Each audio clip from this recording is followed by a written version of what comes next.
학생들, 자, 하나님의 계획에서 하나님의 작정의 정의를 우리가 알아보겠습니다. 조직 신학자들은 하나님의 작정에 대해 다음과 같은 정의를 내리신 분들이 있죠. 첫째는 스트롱 교수입니다. 여러분들이 조직 신학을 하다 보면 이 장로교회 교단에서는 스트롱 교수와 헤르만 바빙크, 찰스 하지 이분들은 자주 등장을 합니다. 그러면 스트롱 교수에 대해서 우리가 한번 알아보겠습니다. 스트롱 교수는 이렇게 하나님의 작정의 정의를 표현하고 있죠.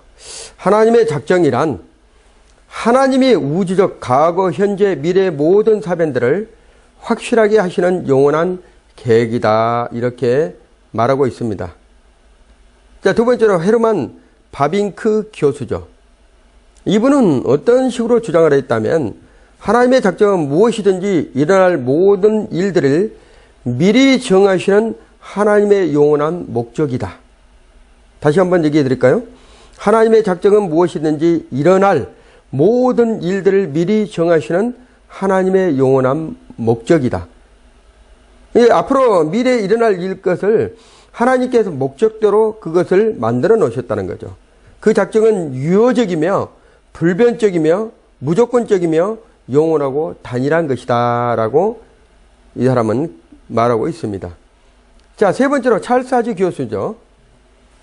이 찰스 하지 교수는 하나님의 작정은 그 영광을 위하여 장차 일어날 모든 사건을 그의 기쁘심에 따라서 미리 정하시는 영원한 목적이다.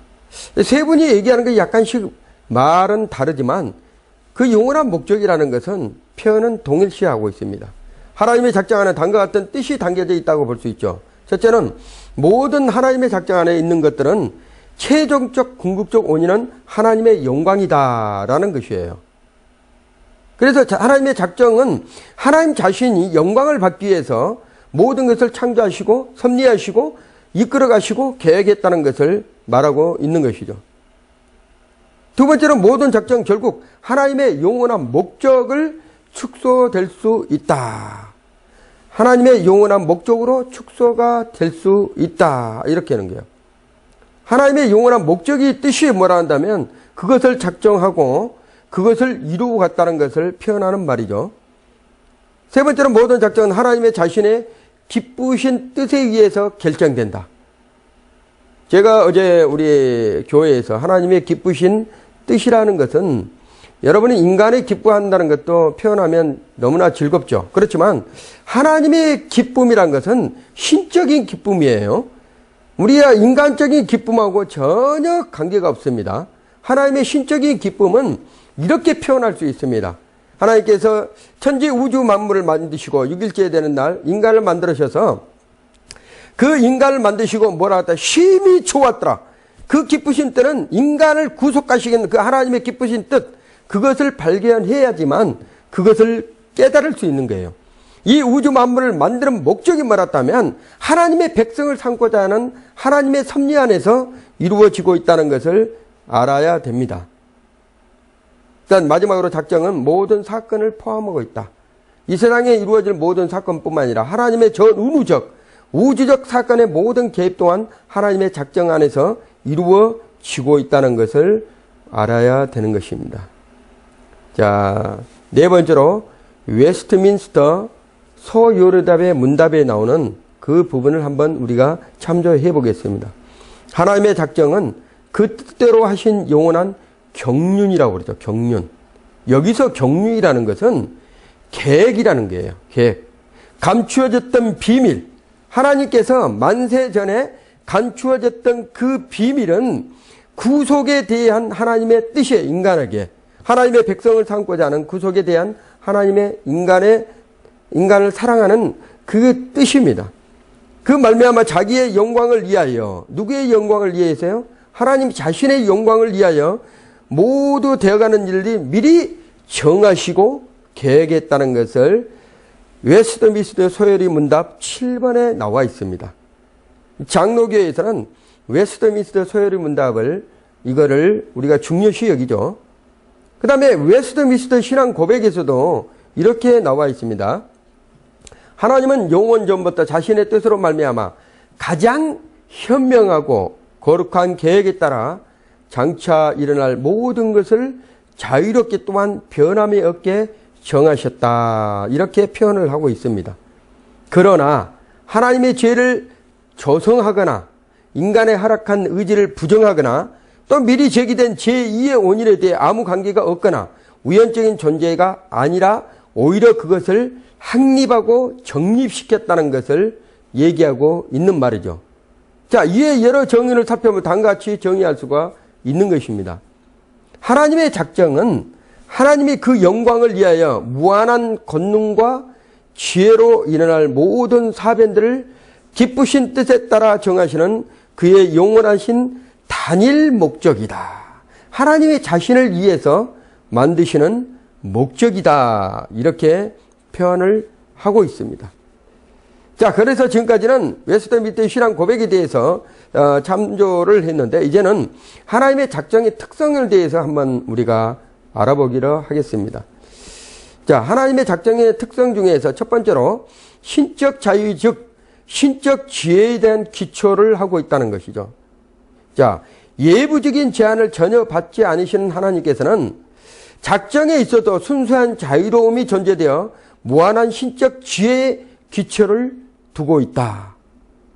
무한한 하나님 자신이 지혜입니다. 그 지혜의 기초에 두고 있다는 거예요. 어떤 제한을 받지 않고 있다는 거다. 그래서 로마서 11장 33절의 말씀은 이렇게 표현을 합니다. 깊도다 하나님의 지혜와 지식의 부요하며 그의 판단은 측량치 못할 것이며 그의 길은 찾지 못할 것이로다. 이렇게 얘기를 하고 있죠. 에베소서 3장 10절에서 11절의 말씀에도 이제 교회로 말미암아 하늘에서 정사 권세들에게 하나님의 각종 지혜를 알게 하려 하심이니 곧 영원부터 우리 주 그리스도 안에 있는 예정하신 뜻대로 하신 것이라. 이렇게 표현을 하고 있습니다. 자, 그러면 두 번째로 시간적 제약이 없는 영원적이란 것이 무슨 뜻인가? 시간적인 제한을 받지 않는 영원적이란 것은 어떤 것인가? 첫째로 영원 전 하나님의 행위라는 거죠.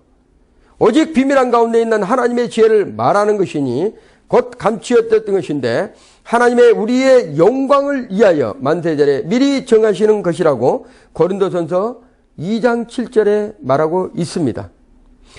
영원 전부터 하나님께서 미리 계획하시고 그것을 작정하셔서 어떻게 했다? 이 세상에서 하나님의 백성들에게 드러냈다. 이렇게 표현을 하고 있는 것이죠. 자, 에베소서 3장 11절에도 곧 영원부터 우리 주 예수 그리스도 안에서 예정하신 뜻대로 하신 것이라. 이렇게 얘기를 합니다. 두 번째로 초시간적 영원성이에요. 초시간적 영원성.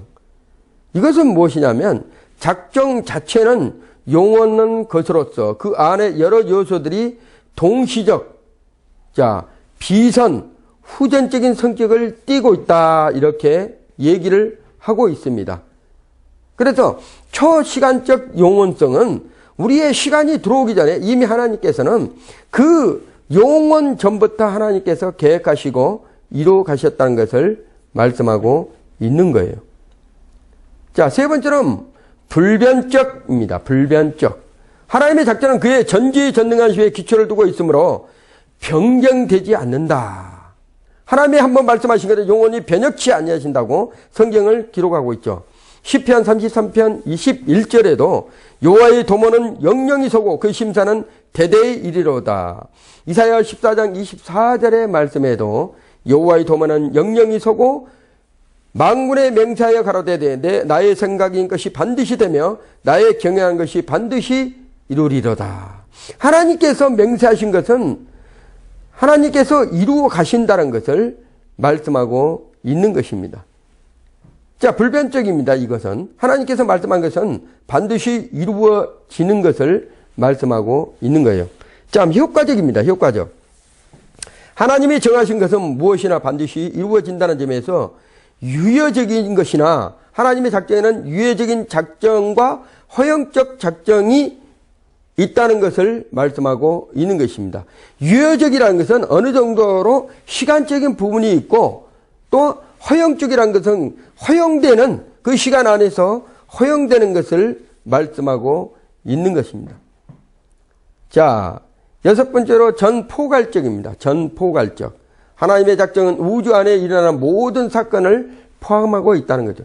이 지구에서만 일어나는 거예요. 이 지구상의 안에서만 일어나는 것이 아니라 전 우주적 하나님의 창조하신 모든 것에서 인간의 선행과 악행, 인간에 일어나는 필연적인 사건이나 우연한 일, 인간의 생존이나 그것까지도 하나님의 작정 안에 있고 새 한 마리가 공중에 날고 날지 않는 것과 인간의 머리털 수혜와 그것에 상하는 여유도 하나님의 작정 안에 있다는 것을 말씀하고 있는 거예요. 자, 그래서 창세기 35장 8절에 이렇게 말씀하시죠. 그런즉 나를 이리로 보낸 자는 당신들이 아니요 하나님이시라. 하나님이 나로 바로의 아들을 삼으며 그 온 집의 주를 삼으시며 애굽의 치리자를 삼으셨느니라. 이렇게 요셉을 통한 미리 예정하신 요셉을 팔려가게 하는 하나님의 작정이었다는 것을 그 형들에게 말하고 있는 과정입니다.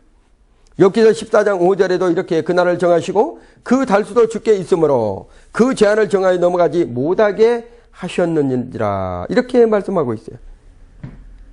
잠언서 16장 4절에도 이렇게 표현을 합니다. 여호와께서 온갖 것을 그 시음에 적당하게 지으셨나니 악인도 악한 날에 적당하게 하셨느니라. 선인과 악인 또한 하나님께서 지으셨다는 것을 말씀하고 있는 거예요. 잠언서 16장 33절에도 사람이 제비는 뽑으나 그 일을 작정하기는 여호와께서 있느니라. 제비 뽑았을 때 요나가 당첨된 것도 하나님께서 미리 정하시고 요나가 당첨되게 딱 그렇게 했다는 것을 말씀하고 있는 것입니다. 마태복음 10장 29절에서 30절의 말씀에도 참새 2마리가 한 앗다련에 팔리는 것이 아니냐. 그러나 너희 아버지께서 허락지 아니하시면 그 하나라도 땅에 떨어지지 아니하리라. 너희에게는 머리털까지 다 세신 바가 되셨느니라. 이렇게 얘기를 합니다. 자, 사도행전 27장 34절에도 음식을 먹으라 권하노니 이것이 너희 구원을 위하는 것이요 너희 중 머리털 하나라도 잃을 자가 없느니라 하고 이렇게 기록하고 있습니다. 자, 우리 하나님께서는 이렇게 포괄적으로 모든 것을 감당하고 있죠. 하나님께서 계획이 좁다면 예를 들어 인간에게 일어난 일, 미국에서 일어난 일, 미국에서 그 일어난 일을 그걸 이루고자 했을 때 한국에서 일어나면 그걸 막지를 못하잖아요. 그래서 전 우주적 지구에서 일어난 일 있을 때 달에서는 어떤 일이 일어나는가, 화성에서는 어떤 일이 일어나는가, 전 우주적으로 하나님께서 지금 모든 것을 다스리고 통치하시고 그 지구상의 우주 만물들이 하나님의 뜻대로 운행하고 있다는 것을 말씀하고 있는 것입니다. 자, 7번의 죄에 대해서는 방치적이시다. 죄에 대해서는 방치적이다. 이 방치적이라는 것은 뭔가 내어둔다, 가만히 둔다, 방치하신다, 이런 뜻이 되잖아요. 자, 한번 알아보겠습니다. 하나님의 작정은 인간의 모든 일을 포함한다고 했는데 여기에서는 인간의 범죄 행위도 당연히 포함하고 있는데 하나님의 인간의 죄를 짓도록 작용하신 분, 즉 죄의 원인자가 아니라 불순종한 인간이 죄를 짓는 것을 막지 않고 내버려 두시기로 작정하셨는데 이를 허용적 방치 작정이라고 얘기를 하고 있다. 하나님께서 이미 그 사람이 죄 지을 것을 알고 있는데 하나님께서 방치해 두시고 그거를 어떻게 했다고요? 허용해 주셨다는 것을 얘기를 하고 있잖아요. 자, 에덴에서 하와가, 아담이 선악과를 따먹을 줄 알았죠. 그러면 반드시 그가 뭐예요? 죄가 된다는 것을 알았지만 하나님께서 그걸 방치해 두시고 허용해 주셨다는 거예요. 자, 그래서 시편 78편 29절에 이렇게 얘기를 합니다. 저희가 먹고 배불렀나니 하나님이 저희 소유대로 주셨도다. 사도행전 14장 16절에 얘기합니다. 하나님이 지나간 세대에는 모든 족속으로 자기의 길들을 다니게 묵은하셨으니, 모든 세대란 건 뭐예요? 구약에 일어났던 모든 사건들 있잖아요. 그 사건들이 뭘 한다면 자기의 길, 죄인의 기로 관련해도 묵인하게 했다는 거예요. 그들이 광야에서 모든 사람이 다 죽었잖아요. 죄를 지은다는 것을 알 수가 있었죠. 하나님이 그걸 모르시겠습니까? 자, 로마서 1장 28절에도 이렇게 있어요. 또한 저희가 마음에 하나님 두기를 싫어하며 하나님께 저희를 그 상실한 마음대로 내어버려 두사 감당치 못할 일을 하게 하셨은지 이렇게 쓰여 있습니다. 그래서 우리 하나님은 인간에게는 지정의가 있잖아요. 너부터가 아니잖아요. 스스로 알게 하고 악한 것이 선한 것을 분별할 수 있는 지각을 우리에게 주셨다는 거예요. 자, 다섯 번째로 작정 교리에 대한 반론이죠. 이렇게 작정 교리에 대해서 반론한 자들이 있다는 거예요. 작정 교리는 개혁파 밖에는 환영을 받지 못하니까 그들은 작정 교리에 다음과 같이 반론을 제시하고 있어요. 첫째는 인간의 자유의 모순이 된다. 이렇게 얘기를 하는 거예요. 인간은 자기의 판단과 연구에 따른 게 행동하며 자기의 능력에 의해 일을 성취해 가고 있지 않느냐. 따라서 인간 행위의 동기는 인간 자유의지에 있는 것이며 신적 작정과 무관하다 이렇게 얘기를 하고 있는 거예요. 반론하면서. 그러나 신적 작정 가운데는 인간의 자유의지가 포함되어 있기 때문에 이는 상호 모순되지 않는다. 즉 하나님의 인간의 자유로운 판단과 행동 속에 내재한 법칙을 하시고 이것을 가지고 미래를 작정하심으로 결과론적으로 인간의 자유를 침해하지 않으시기 때문이라고 이렇게 얘기를 합니다. 자, 두 번째는 인간을 나태하게 한다. 이들이 반론하는 것이 그런 거예요. 인간을 나태하게 하고 있다는 거예요. 모든 일들이 하나님의 작정에 따라 이루어진다면 인간은 자기 형상이나 구원을 위해 노력할 필요가 없다. 인간은 결국 나태해질 수밖에 없다는 이론이다. 그러나 하나님의 작정은 그 안에 인간의 순종과 노력과 신앙 행동을 포함하고 있어 결코 인간은 나태하게 만들지 않았다고 이렇게 반론을 또 합니다. 자, 세 번째로 하나님은 죄의 조성자로 만들고 있다는 게 이 사람들이. 이 반론을 한 사람들이 개혁파 빼놓고 나머지 다 반론을 했잖아요. 반론을 한 사람들이 하는 얘기가 뭐라 한다면 만물에 대한 작정에 성리한다면 현실적으로 존재하는 죄의 최종적 책임이 하나님께 있다고 작정하고 있는 거예요. 죄를 만들어 놓고 그 죄를 알면서도 방치해 둬가지고 죄를 짓게 만드는 것은 그 책임이 사람에게 있는 것이 아니라 하나님께 있다. 이렇게 하나님 옆에 돌리고 있는 거예요. 그러나 죄에 대한 작정은 유효적이 아니라 방치하시기 때문에 하나님의 죄의 조성자가 아니라 방관자이다. 이렇게 얘기를 하고 있는 거예요. 그렇다고 하나님은 인간의 죄에 전혀 상관하지 않으신다는 의미가 아니다. 거룩하신 하나님의 피조물로 하여금 죄를 금하시며 도덕적 순결을 요구하시고 계시다고 얘기를 하고 있습니다.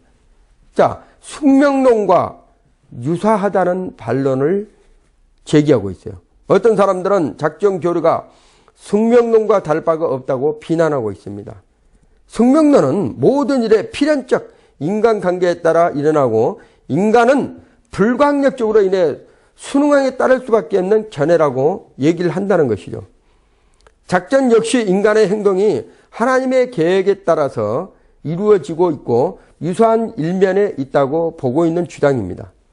그러나 숙명론의 비이성적 존재에 대한 맹목적 동작이며 행동에 대한 책임이 인간에게 돌아가지 않을 수가 있다는 점에서 작정과 구별이 될 수가 있다고 봅니다.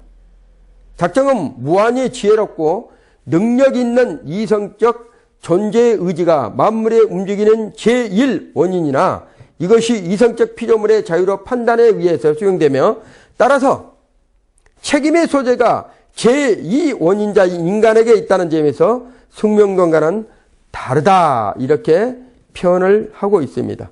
자, 이 숙명론과 유사한다는 반론에서 첫째는 유물론적 숙명론과 두 번째는 필연적 숙명론이 있어요. 자, 유물론적 숙명은 어떤 것이냐? 유물론적 숙명론은 세계에 일어나는 모든 사건이 물질과 그 물질의 운동을 결과라고 생각하고 있다는 거죠. 작정교로는 물질 자체의 운동 법칙이 아니라 영이시며 완전한 인격자이신 하나님의 뜻에서 필연적으로 일어나고 있다는 것을 말하고 있는 거예요. 자, 필연적 숙명론은 그러면 어떤 것인가? 고대 히랍의 스토이파에서는 숙명론과 현대의 숙명자들의 모든 사물들을 상호 독립적으로 일어나는 것이 아니라 하나님의 계열 속에 연쇄적으로 일어난 것으로 하나님은 단지 모든 사건들의 시작만 하셨다는 것이며 인간의 의지는 사물의 필연적인 인간의 법칙에 의해서 굴복하고 만다는 것을 표현하고 있는 것입니다. 자, 세 번째로 본신론적 숙명론이라고 주장하는 사람이 있어요. 자, 이 사람들은 어떤 사람들이냐? 본신론 숙명론은 모든 사물은 맹목적 필연적 결과로 보고 있습니다. 이 이론은 우주 자체를 신으로 보는 입장에서 맹목적 무의식적 세력으로 역사하는 것보다도 성경은 단언하기를 모든 일들이 지혜롭고 전능하시며 의식적인 하나님의 합리적인 목적을 따라 결정되었으므로 그 작정은 명목적이나 무의식이 아니라고 성경에서는 기록하고 있는 것입니다. 자, 그러면 우리가 하나님의 작정에 대해서 이제 이번했는데 하나님의 작정이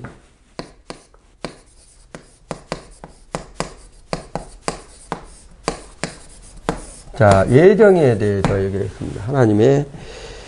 하나님의 예정에 대한 자, 특별 계획. 예정이라는 게 특별이라고 했어요. 특별 계획.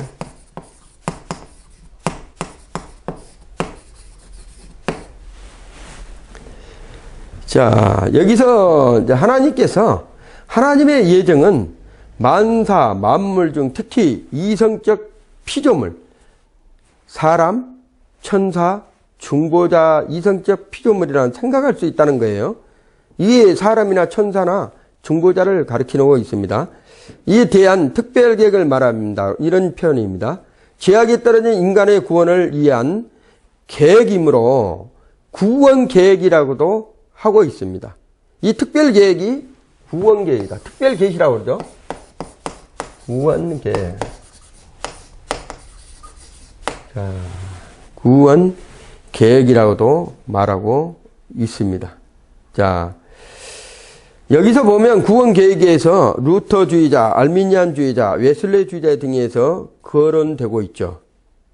자, 첫째로 하나님의 예정에 대한 일반적 고찰에 대해서 우리가 한번 알아보겠습니다. 원적 고찰에서 예정이라는 단어는 프리테스티네이션이라고 하는 거예요. 프리테스티네이션. 라틴어로는 프라이티티노. 이에서 유래가 됐다고 그래요. 자, 헬라에서는 프로리스모스라고 그래요. 프로리스모스. 자, 이런 부분들이요, 지금 말을 하고 있습니다. 원적 고찰의 예정이란 뜻을. 자, 그러면 두 번째로 성경에 사용된 예정의 의미가 무엇인가? 여기서 하지 교수는 예정에 대해서 다음과 같이 이렇게 말하는 것을 볼 수 있습니다. 첫째로 하나님의 영원하신 모든 목적들은 포함하는 작정과 동일한 넓은 의미를 쓰이고 있다.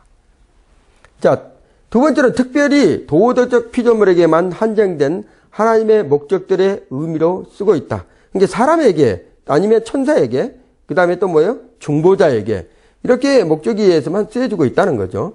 자, 세 번째는 어떤 자의 주권적 선택과 다른 자들의 적당한 유기를 포함하는 타락한 인간에 대한 하나님의 계획의 의미로 쓰여져 있다고 하지 교수는 얘기를 하고 있어요.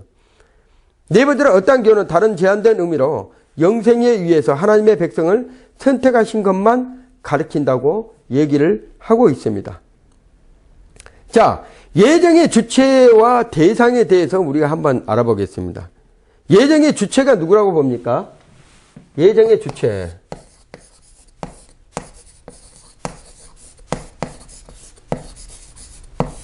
자, 예정의 주체는 곧 하나님 자신이라는 거예요. 하나님. 자, 예정의 주체는 곧 하나님 자신이다.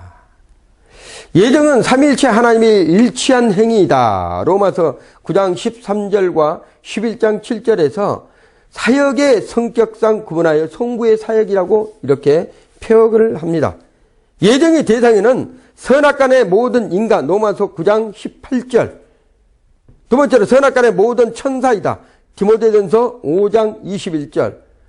자, 선한 천사는 거룩한 천사를 말하고 악한 천사는 타락한 천사, 즉 마귀를 말한다고 얘기하고 있는 거예요. 자, 세 번째는 중보자로서 그리스도이다. 베드로전서 1장 20절과 2장 4절에서 얘기를 하고 있습니다. 인간 구원을 위하여 하나님과 인간 사이의 중보자가 필요한데 그 증거자도 하나님은 예수 그리스도를 택했다고 이렇게 얘기를 하고 있어요. 베드로전서 2장 4절에서 이렇게 기록하고 있습니다. 사람에게는 버림바가 되었으나 하나님께서는 택하심을 입은 보배로운 산돌이신 예수에게 나와 이렇게 얘기를 하고 있습니다. 자, 예정에 두 요소가 있는데 예정은 자, 여러분이 잘 알아야 됩니다. 이제부터는 선택과 이 장로교의 교리에서 가장 중요한 거죠. 유기가 있다는 거예요. 선택과 유기. 그래서 하나님께서 모든 사람들을 다 선택하지만 그 선택 가운데서도 버리운 자가 있다는 유기. 자, 첫째, 선택의 정의. 하나님께서는 자기의 주권으로 선행이나 의로움 또는 공로가 없는데도 긍휼히 여기 주심으로 죄인들 중에서 일정 수를 선출하여 영원한 구원을 받아 누리는 자가 되게 하는 하나님의 영원하신 의로운 행위이다. 하나님이 직접 하는 거예요. 저 사람을 왜 선택하고 나는 선택하지 않았나 이렇게 생각할 줄 몰랐지만 하나님의 그의 특권이에요. 하나님의 특권. 그래서 두 번째로 선택의 종류가 있어요. 민족적 선택이 있고 환경적 선택이 있다는 거예요. 자, 첫째, 민족적 선택은 하나님께서 이스라엘 민족을 선택했다는 것입니다. 구속자를 정죄하시기 때문에 이는 그 민족의 특별한 장점이 있어서가 아니라 하나님의 무조건적인 사랑 때문이었다는 것을 얘기하고 있는 거예요. 신명기 7장 7절과 8장 그 다음에 10장 15절에서 이스라엘 무조건적인 사랑으로 선택을 하는 것을 볼 수가 있죠. 이스라엘 민족이 무슨 잘나서 이스라엘 민족이 어떤 특별해서 이렇게 한 것이 아니라 하나님께서 그 민족을 특별히 사랑해서 무조건적으로 그 민족을 선택해서 하나님께서 이끌어 가셨다는 거예요. 자, 환경적 선택이란 어떤 자는 출생과 환경이 복음을 접할 수 있는 반면 어떤 자는 이러한 특권이 제외된 자도 있는데 이것도 하나님의 주권적인 결정에 따른다는 것입니다. 자, 시편 74편 17절에 이 말씀이 기록이 되어 있어요. 어떤 사람은 예수를 믿을 수 있는 환경의 조성을 만들어 놓고 그것을 예수를 알 수 있도록 인도해 가시지만 어떤 분들은 한 번도 예수라는 것을 들어보지도 못하고 가는 그 지역적인 특권도 하나님께서 마련하고 준비하고 있다는 것을 선택의 종류에 대해서 이렇게 말씀하고 있는 것입니다. 자, 세 번째는 직무적 선택이에요. 성경에는 민족의 지도자로, 제사장으로, 선지자로, 사도로 선택된 자들이 있는데 하나님에 의해 특별한 재능을 부여받은 사람이 그런 사람들이라고 표현하고 있습니다. 신명기 18장 5절과 이사야 45장 9절, 에레미야 1장 5절, 요한복음 6장 70절, 로마서 9장 17절에서 직무적 선택에 대해서 얘기를 하고 있습니다. 자, 그러면 구원적 선택이 어떤 것인가? 하나님의 자녀가 되면 영원한 구원의 후사로 삼기 위한 개인적 선택을 말하고 있는 것이죠. 자, 그러면 선택의 특징에 대해서 한번 알아보겠습니다. 선택의 특징.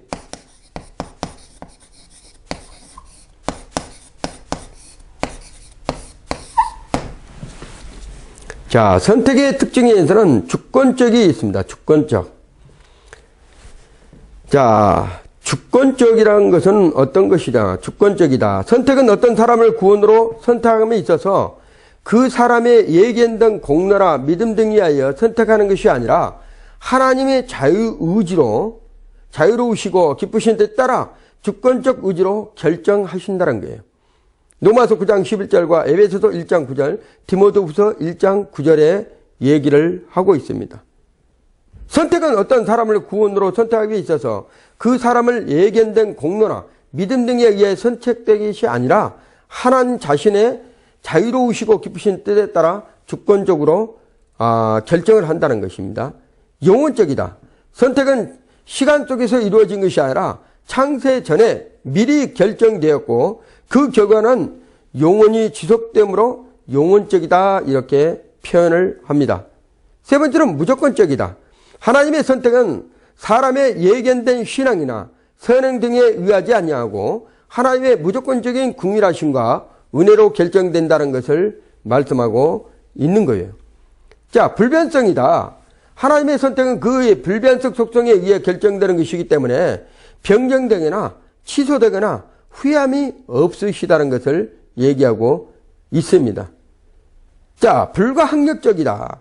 하나님의 선택은 인간의 구원을 위한 계획이기 때문에 실패하거나, 자, 인간으로 하여금 하나님의 은혜를 거부하거나 한가할 수 없게 하여 선택된 자로 하여금 반드시 구원을 받게 한다. 이것은 곧 성도의 견인교례의 기초가 된 것입니다. 하나님께서 일방적으로 불가항력적으로 모든 것을 하나님의 그 선택된 자로 반드시 구원받게 하신다는 것을 말씀하고 있는 거예요. 이 선택의 목적이 있잖아요. 그럼 첫 번째 근제적 목적. 선택의 목적은, 자, 먼저 인간의 구원과 영생을 목적으로 한다. 인간의 구원과 영원히 살 수 있는 영생의 목적으로 하고 있다는 것을 말씀하고 있는 최종 목적이 있는데, 구원은 하나님의 형상을 회복케 하심으로 하나님께서 영광을 받으시기 위한 것이다. 이거는 선택에 대한 부분을 제가 말씀해 드렸잖아요. 그 다음에 두 번째는 육이라는 것을 말씀하겠습니다. 육이. 자, 육이란 어떤 것인가? 육이의 정의가 있어요. 하나님께서 어떤 사람의 범죄를 방치하심으로 사실상 그의 구원을 포기하신 것이다. 인간은 하나님의 공의를 나타내기 위하여 그 사람의 죄를 그 자신이 책임지도록 하고 그 사람의 죄에 대해서 벌하시기로 결정하신다는 것입니다. 하나님께서 특별 은혜의 역사로 어떤 사람의 죄 가운데서 죄를 범하도록 내버려 주셨다가 방치라는 거죠. 그들의 죄 때문에 그들을 벌하며 정죄, 하나님 자신의 공의를 나타내시기로 결정하신 영원한 작정이라고 얘기를 하고 있습니다. 자, 성경적 증명에서 우리가 한번 알아보겠습니다.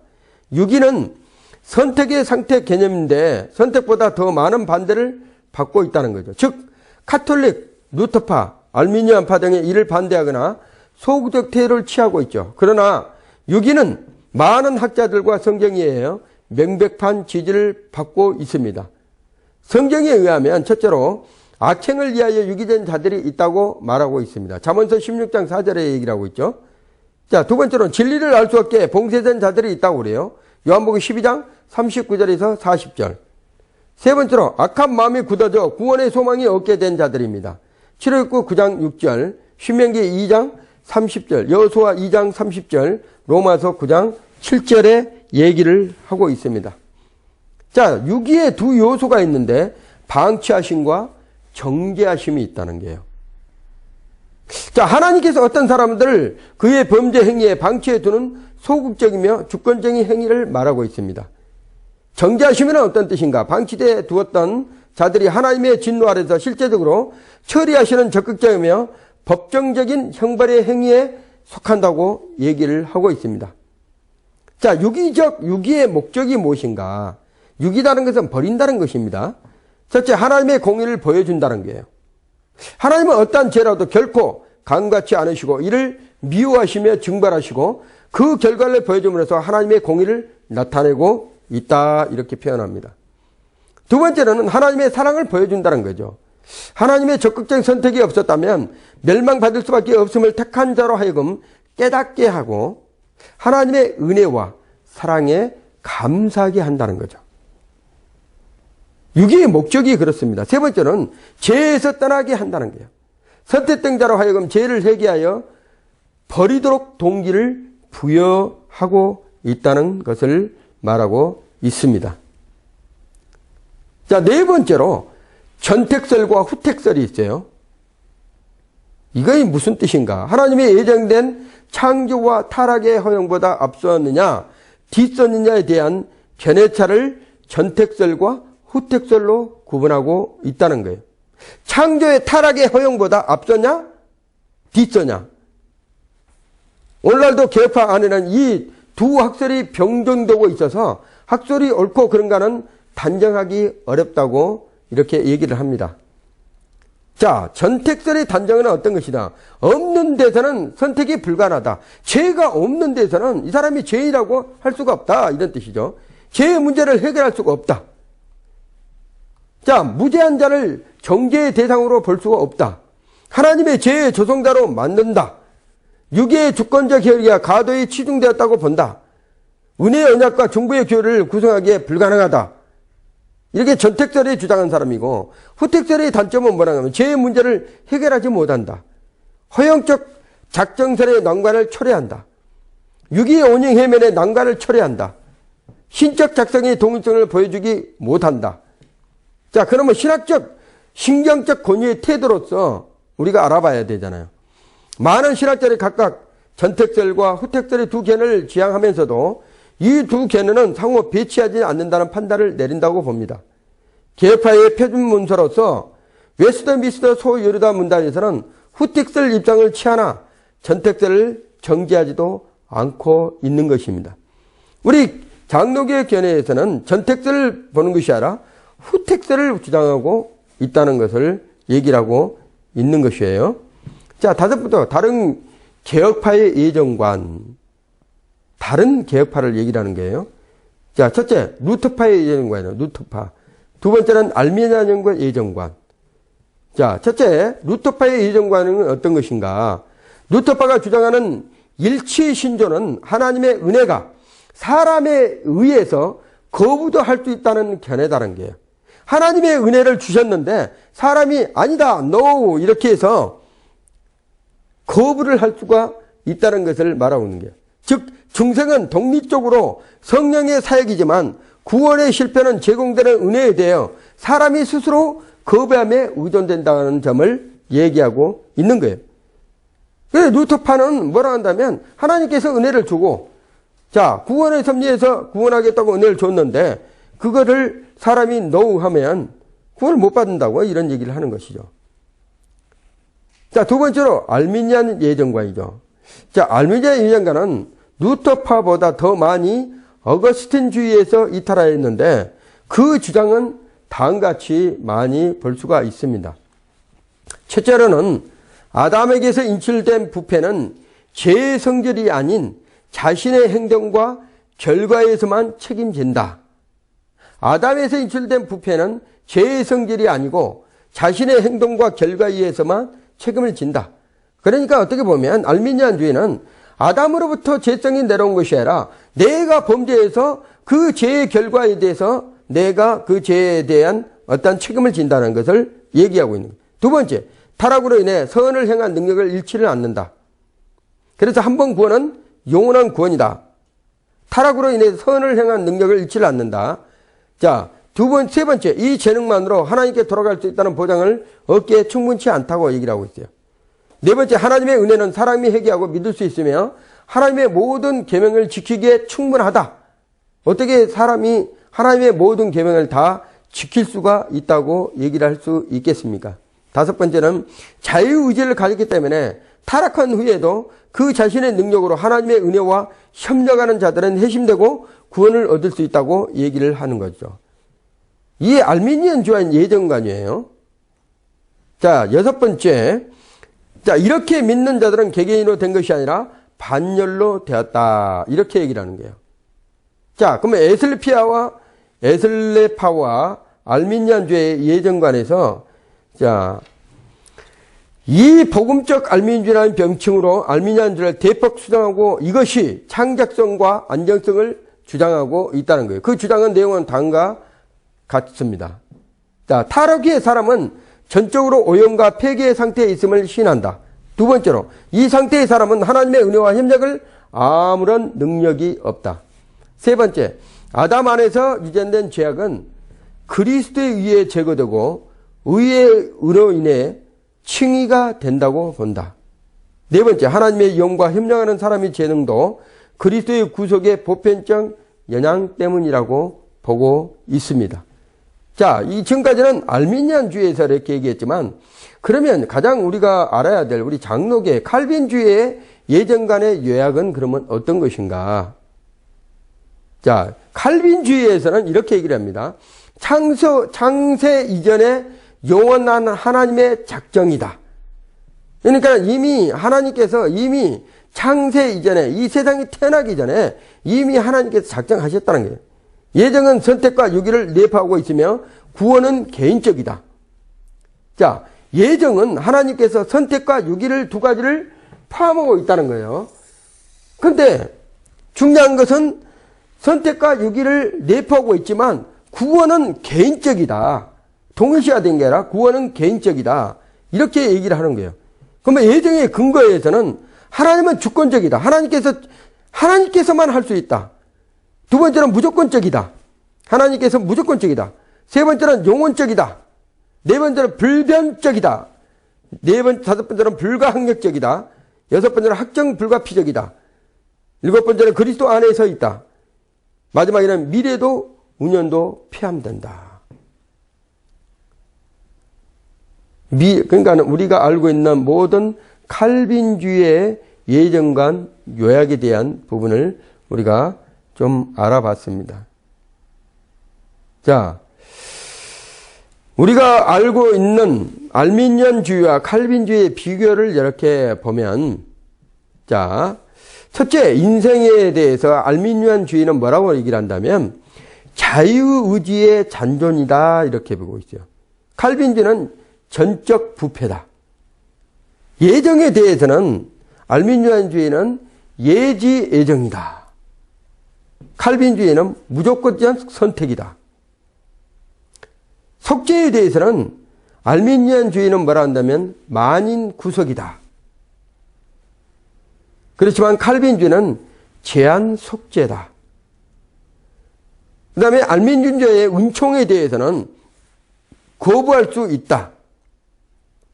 그러니까 하나님의 주의 은총에 대해서는 내가 거부할 수 있다. 알미니안주의들의 얘기란 거예요.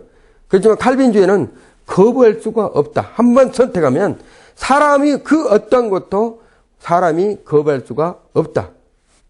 자, 구원에 대해서 얘기를 합니다. 알미니안주의는 구원에 대해서는 궁극적 구원에 부인하면서 성도의 견인을 불확실하다고 보고 있어요. 그렇지만 칼빈주의는 구원에서는 궁극적 구원, 성도의 견인한다.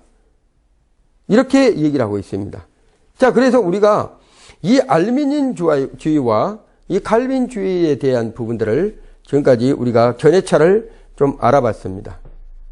자, 그럼 마지막으로, 자, 아르미니우스, 이것에 대해서는 우리가 좀 알아보겠습니다. 1560년 10월 10일부터 1609년 10월 19일까지 화란 신학자고 알미니안주의 창시자입니다. 이 알미니안주의가 창시자가 바로 아르미니우스라고 하는 사람이에요. 아르미니우스. 자, 자유의지 신학적 견해와 일반 예정론을 견지, 믿는 자는 선택받고 믿지 않는다는 선택받지 않는다.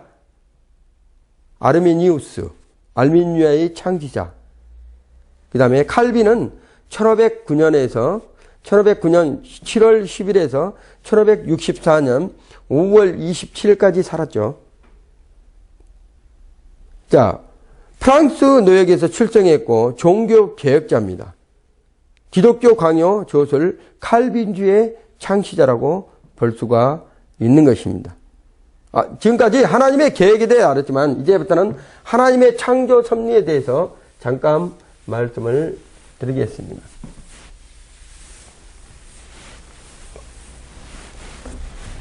자, 하나님의 창조.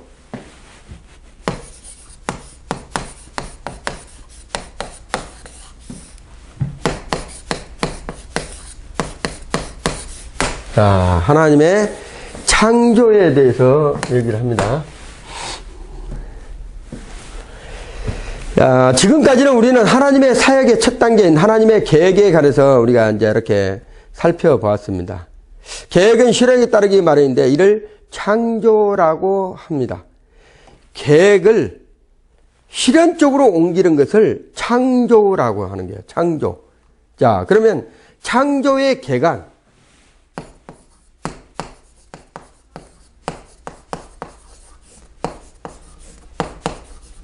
창조의 개간을 한번 보겠습니다.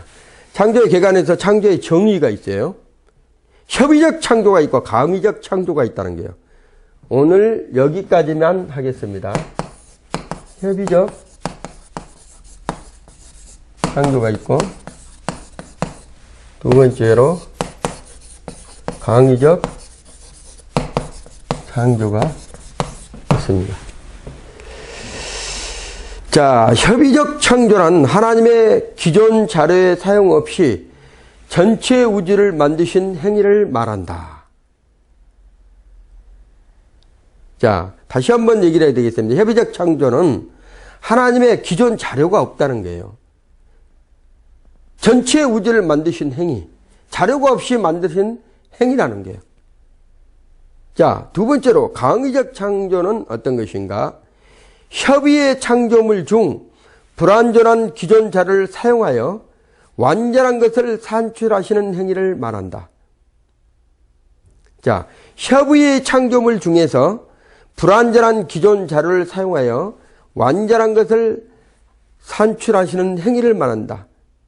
이것을 두고 뭐라 한다면 창세기 2장 7절에 인간은 흙이라는 기존 자료를 가지고 창조하였다 이렇게 얘기를 하는 거예요. 자, 협의는 뭐라 한다면 자료가 없이 그냥 만드는 거죠. 태양이 하나님이 지구가 있으라 하니까 지구가 있었잖아요. 그 지구에 뭐가 있었어요?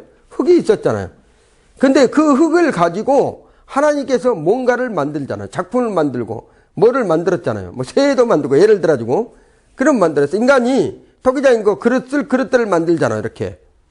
그래서 협의라는 것은 자료가 없는 것에서 만드는 것이고 그 다음에 광이라는 것은 그 협의적인 만들어진 것을 가지고 자 불완전한 기존 자료를 가지고 완전한 것을 만들어 가는 것을 이것을 광의적 창조라고 얘기를 하고 있다는 거예요.